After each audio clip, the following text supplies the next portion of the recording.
পুর পরিষদের তৈরি আবর্জনা রাখার গর্তে পড়া দুটো বাছুর উদ্ধার করল সাংবাদিক ও পশুপ্রেমীরা।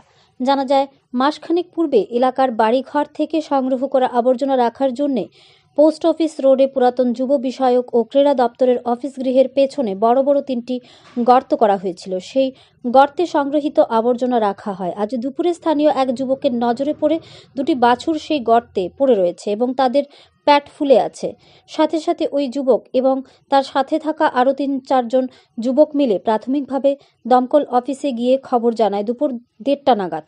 দমকল অফিস থেকে বলে দেওয়া হয় তাদের স্টাফ কম, তাছাড়া এই কাজটি উনাদের নয়, পুর পরিষদের কাজ। যাই হোক, দেখতে দেখতে এলাকায় ভিড় জমে যায়। পাশ দিয়ে যাচ্ছিলেন পশুপ্রেমী পিয়ালি সেন ও অন্যান্যরা।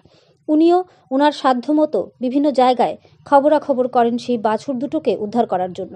খবর দেন পুর পরিষদ কর্তৃপক্ষকে। সেই খবর পেয়ে সাংবাদিকরা ছুটে আসেন ঘটনাস্থলে। দমকল কর্মী এবং পুর পরিষদের কর্মীরা না আসার পরে থাকা দুটো বাছুরের অবস্থা খারাপ দেখে উপস্থিত পশুপ্রেমী ও সাংবাদিকরা হাত লাগান উদ্ধার কার্যে।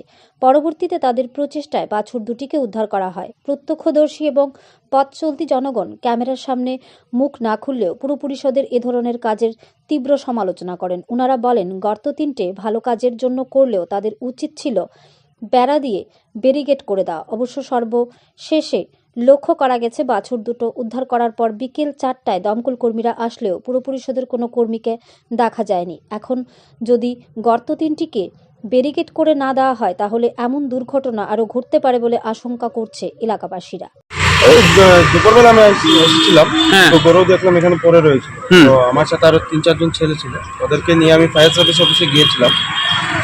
যাওয়ার পরে ওদেরকে বললাম যে এই বিষয়ের প্রবলেম হয়েছে, গরু দুটো পড়ে রয়েছে, একটু উঠিয়ে দিই।